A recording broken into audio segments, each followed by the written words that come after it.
Doctor பால் தினகரன் அழைத்து அவருடைய தனிப்பட்ட வாழ்த்துக்களை நம்முடைய தலைவர் விஜய் அவர்களுக்கு சொல்ல சொன்னார். குறிப்பாக அவர் 2 வசனங்களை சொல்லும்படி சொன்னார். அந்த முதல் வசனம், உத்தமனுக்கு கர்த்தர் துணை. இரண்டாவதாக, உத்தமமாய் நடக்கிறவர்களுக்கு கர்த்தர் நன்மையை வழங்காதிரார். உத்தமருடைய தன்மை என்ன? ஜனங்களை சுமப்பது, ஜனங்களுடைய கண்ணீரை துடைப்பது.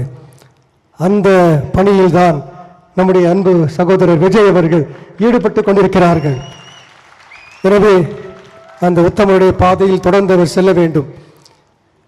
இயேசுவினுடைய பிறப்பினுடைய காரியத்தை பார்க்கும்போது அவருடைய தாயாகிய மரியாளுக்கும் எவ்வளவோ சோதனைகள் வந்தது. பலர் பழி சொன்னார்கள், வீணாக பேசியிருப்பார்கள்.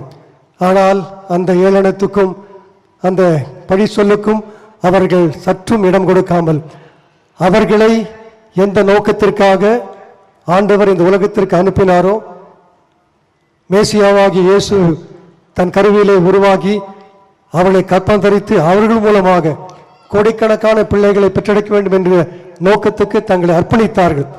அதே போலவே நம்முடைய அன்பு சகோதரர் அவர்களும் கோடிக்கணக்கான பிள்ளைகளை உருவாக்கும் பணியிலே ஈடுபட்டு கொண்டிருக்கிறார்கள். அவர்களுக்கு எங்களுடைய வாழ்த்துக்களை தெரிவிக்கிறோம். இயேசுவின் தகப்பனாகி யோசேப்பும் ஒரு நீதிமானாக இருந்தார். அவரும் கூட மரியாளை தள்ளிவிட யோசனையாக இருந்தார். அவருடைய வாழ்க்கையிலும் சந்தேகம் இருந்தது.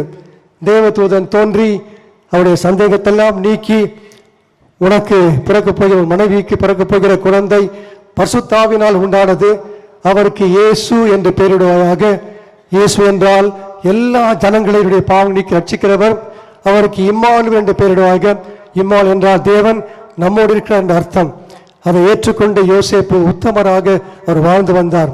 அது நிமித்தம் தான் அவர் குடும்ப உறவுகளை கட்டி எழுப்பினார், குடும்பத்திற்கு முக்கியத்துவம் கொடுத்தார். நம்முடைய அன்பு சகோதரர் விஜய் அவர்களும் குடும்பத்திற்கு முக்கியத்துவம் கொடுத்து குடும்பத்திற்கு நடக்க வேண்டிய காரியங்களை சரியாக செய்து வருகின்றார். குடும்ப உறவுகளுக்கு முக்கியத்துவம் கொடுக்கிறார்.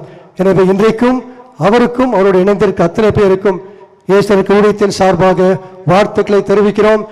ஆண்டவர் அவருடைய விருப்பத்தெல்லாம் நிறைவேற்றுவார். உத்தமனுக்கு கர்த்தர் துணை, உத்தமமாக நடக்கிறவர்களுக்கு நன்மை வழங்காதிரார் என்ற வார்த்தை சொல்லி விடைபெறுகிறேன். ஒரு பர்சனல் நோட், அவர் படித்த அதே லயோலா கல்லூரியில் தான் நான் பேராசிரியராக பணியாற்றியிருக்கிறேன். எனவே அந்த வகையிலும் அவரை வாழ்த்துகிறேன்.